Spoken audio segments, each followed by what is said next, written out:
I think participation in normal daily activities, it's important in several ways. First of all, just psychologically, the more that you can do, the more you can normalize your life, the happier you're going to be. That's certainly going to improve your overall affect.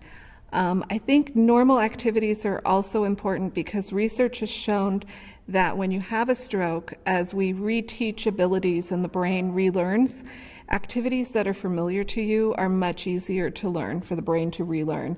So by doing things that you've done your whole life, whether it is holding a spoon, brushing your teeth, doing those very common tasks, your brain already knows how to do those. It's much easier to relearn that than, let's say, an exercise that I'm asking a weak arm to do that your brain never did before, or something new.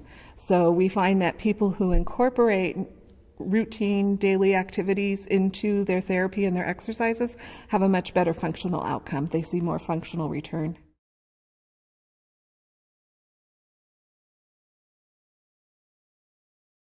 One of the things that will be very important in therapy is to use the weak arm as much as possible, and we want to incorporate that into activities. For some people that just have a little weakness or incoordination, it may take longer to do a task, but we know that by doing that task, you're retraining your brain, and that's very important. Some people, unfortunately, may have no movement in an arm initially, and they'll feel that they can't incorporate that arm into a task. But with the therapy, we will find ways to incorporate that into a task. Sometimes that's merely positioning an affected arm on a table so that you're visually looking at it. So there still is a connection between the brain and the arm, even though your other arm is doing the majority of the work. We're still trying to incorporate the affected arm into every single task.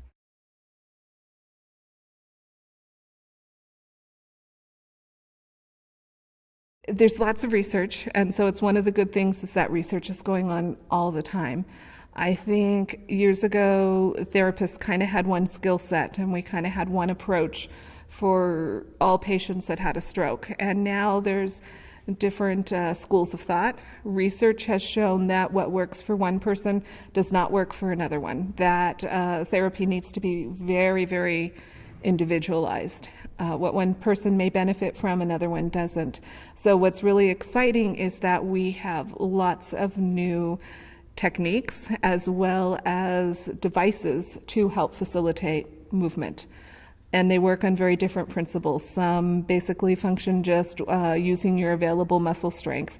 Others may use biofeedback in order to facilitate movement. There are other devices that will stimulate muscles, and because of the ability to program and use computers, we can actually program a device to do patterns of movement, to stimulate a muscle in a pattern that may allow you to open and close your hand. That's something very different and something that was not an option until the past couple of years.